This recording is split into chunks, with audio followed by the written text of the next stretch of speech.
Assalamualaikum warahmatullahi wabarakatuh. Sahabat channel berbagi ilmu yang dirahmati Allah. Sholawat Nabi. Sholawat Nabi merupakan salah satu amalan ringan berpahala besar, dan sebagai bentuk ibadah kepada Allah dan bukti kecintaan umat kepada Rasulullah Muhammad Sallallahu Alaihi Wasallam. Keutamaan membaca sholawat Nabi begitu beragam. Salah satunya untuk mendapatkan syafaat Rasulullah di padang mahsyar kelak dan menghapus dosa serta untuk memperlancar rezeki. Bahkan, Allah Ta'ala memerintahkan secara langsung agar senantiasa bersolawat kepada Rasulullah, seperti yang tercantum dalam surah Al-Ahzab ayat 56. Sesungguhnya Allah dan para malaikatnya bersolawat untuk Nabi. Wahai orang-orang mukmin, bersolawatlah kamu semua untuk Nabi dan beri salamlah olehmu kepadanya dengan sebenar-benarnya. Bersolawat dapat dilakukan kapan saja, dan sangat baik jika dibaca sebagai zikir setelah sholat ataupun dibaca kapan saja untuk mengisi waktu luang. Namun, ada beberapa waktu terbaik dan istimewa yang disarankan oleh beberapa ulama untuk mengamalkannya. Kapankah waktu terbaik dan istimewa itu? Berikut ulasannya. Yang pertama, ketika masuk masjid. Anjuran ini sesuai dengan hadis dari Fatimah radhiyallahu anha, yaitu, biasanya, ketika Rasulullah Shallallahu Alaihi Wasallam masuk ke dalam masjid, beliau bersolawat, kemudian mengucapkan, Robik firli, zunubi, waftahli, abawaba rahmatika. Hadis riwayat At-Tirmizi. 2. Ketika keluar masjid. Anjuran untuk bersolawat ketika keluar masjid adalah lanjutan hadis dari Fatimah radhiyallahu anha. Dan ketika beliau keluar dari masjid, beliau bersolawat lalu mengucapkan, Robik firli, zunubi, waftahli, abawaba fatlika. Hadis riwayat At-Tirmizi. 3. Ketika tasyahud dalam sholat. Setiap melaksanakan sholat, baik sholat wajib maupun sunnah, ketika tasyahud tentu wajib baca sholawat, sebagaimana Rasulullah bersabda. Rasulullah Shallallahu Alaihi Wasallam mendengar seorang lelaki yang berdoa dalam sholatnya tanpa mengagungkan Allah, dan tanpa bersolawat. Beliau pun berkata, orang ini terlalu tergesa-gesa. Rasulullah lalu memanggil lelaki tersebut dan menasehatinya. Jika salah seorang di antara kalian berdoa, mulailah dengan mengagungkan Allah, lalu memuji Allah, kemudian bersolawat, barulah setelah itu berdoa apa yang diinginkan. Hadis riwayat Abu Daud. 4. Ketika disebut nama Rasulullah Shallallahu Alaihi Wasallam. Ketika kita mendengar ada yang menyebut nama Rasulullah, maka disunahkan membaca solawat. Hal ini sesuai dengan sebuah hadis Rasulullah. Orang pelit itu adalah orang yang ketika disebut namaku, ia enggan bersolawat. Hadis riwayat At-Tirmizi. 5. Ketika selesai mendengar azan. Ada beberapa hadis yang menuturkan tentang hal ini, di antaranya hadis yang diriwayatkan oleh Imam Muslim. Jika kalian mendengarkan muazin mengumandangkan azan, ucapkanlah apa yang ia ucapkan. Kemudian bersolawatlah kepadaku, karena setiap seseorang bersolawat kepadaku, Allah akan bersolawat kepadanya 10 kali.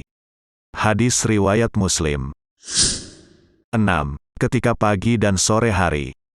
Disunahkan membaca solawat waktu pagi dan sore hari. Hal ini sesuai dengan hadis Rasulullah yang diriwayatkan oleh Abu Darda. Barang siapa bersolawat kepadaku ketika pagi dan ketika sore masing-masing 10 kali, maka ia akan mendapatkan syafaatku kelak, di hari kiamat. 7. Ketika hendak berdoa. Disunahkan membaca solawat di awal, tengah dan akhir doa. Dengan membaca solawat di ketiga tempat itu menjadi salah satu penentu terkabulnya doa. Seperti halnya diriwayatkan dalam sebuah hadis, dari Anas bin Malik radhiyallahu anhu, bahwa Rasulullah Shallallahu Alaihi Wasallam bersabda, setiap doa tertutup atau terhalang dari pengabulannya, hingga ia bersolawat kepada Nabi Shallallahu Alaihi Wasallam. Hadis riwayat Ad-Dailami. 8. Ketika berkumpul di suatu majelis. Disunahkan bagi kaum muslimin ketika berkumpul di suatu majelis, untuk membaca solawat. Hal ini sesuai dengan hadis Rasulullah. Hiasilah majelis-majelis kalian dengan bersolawat kepadaku. Karena solawat kalian kepadaku adalah cahaya bagi kalian di hari kiamat. 9. Ketika malam Jumat dan hari Jumat. Disunahkan memperbanyak membaca solawat kepada Nabi pada hari dan malam Jumat. Ada banyak hadis yang menganjurkan untuk memperbanyak membaca solawat. Antara lain seperti hadis yang diriwayatkan oleh Abu Daud yaitu, hari Jumat adalah hari yang paling utama. Oleh karena itu perbanyaklah solawat kepadaku pada hari itu. Karena sesungguhnya solawat kalian itu sampai kepadaku. Para sahabat bertanya, wahai Rasulullah, bagaimana mungkin solawat kami sampai kepadamu, sementara kelak engkau dikebumikan? Beliau bersabda, sesungguhnya Allah Ta'ala telah mengharamkan bumi untuk menghancurkan jasad para nabi sallallahu alaihim. Hadis riwayat Abu Daud. 10. Ketika tertimpa kesusahan dan kegundahan. Hal ini sesuai dengan hadis Rasulullah. Diberitakan oleh Ubay bin Ka'ab, bahwa seorang laki-laki bertanya kepada Rasulullah. Ujarnya, ya Rasulullah, bagaimana pendapat engkau sekiranya saya jadikan solawat saya untuk engkau semua? Rasulullah menjawab, kalau demikian Allah akan memelihara engkau dari segala yang membimbangkan engkau, baik mengenai dunia, maupun mengenai akhiratmu. Hadis riwayat Abu Dawud, Ahmad. 11. Ketika bertemunya sesama muslim lainnya. Abu Ya'la al-Mushili meriwayatkan sebuah hadis dari Rasulullah. Tidaklah dua orang hamba yang saling mencintai di jalan Allah, salah satunya menemui saudaranya, kemudian menyalaminya dan keduanya bersolawat kepada Nabi Shallallahu Alaihi Wasallam. Kecuali keduanya tidak berpisah, sampai diampuni dosa-dosanya yang telah lalu dan yang kemudian. 12. Ketika membuka setiap ucapan yang baik. Disunahkan membukanya dengan hamdalah, dan pujian kepada Allah. Dalam sebuah riwayat dari Ibnu Mandah disebutkan, setiap perkara yang memiliki tujuan yang tidak diawali dengan zikir kepada Allah dan solawat kepadaku, maka perkara itu terputus atau terhapus keberkahannya. 13. Ketika hendak tidur. Dari Abu Kirsafah, ia mengatakan pernah mendengar Rasulullah bersabda, bahwa barang siapa yang menuju tempat tidurnya hendak tidur, kemudian ia membaca surat Tabaraka, Al-Mulk, kemudian ia membaca sebanyak 4 kali, maka Allah akan mewakilkan kepada dua malaikat hingga keduanya datang kepada Nabi Muhammad dan mengatakan kepada beliau, perihal yang dilakukan orang tersebut.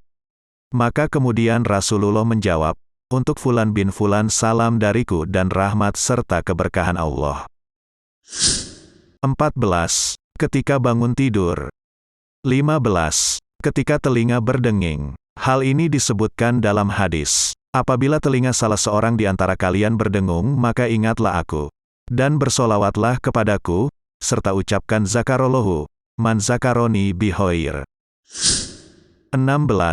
Ketika lupa suatu perkataan. 17. Ketika selesai sholat. 18. Ketika hatam Al-Quran. 19. Ketika seorang laki-laki meminang seorang wanita. 20. Ketika haji dan umroh. Sahabat channel Berbagi Ilmu, itulah mengenai waktu terbaik dan istimewa untuk membaca solawat kepada Rasulullah Shallallahu Alaihi Wasallam. Pada dasarnya setiap waktu adalah terbaik untuk melakukan amalan kebaikan. Maka dari itu, perbanyaklah membaca solawat agar mendapat syafaat Rasulullah Shallallahu Alaihi Wasallam kelak di akhirat. Semoga bermanfaat. Wallahu a'lam bishawab. Wassalamualaikum warahmatullahi wabarakatuh.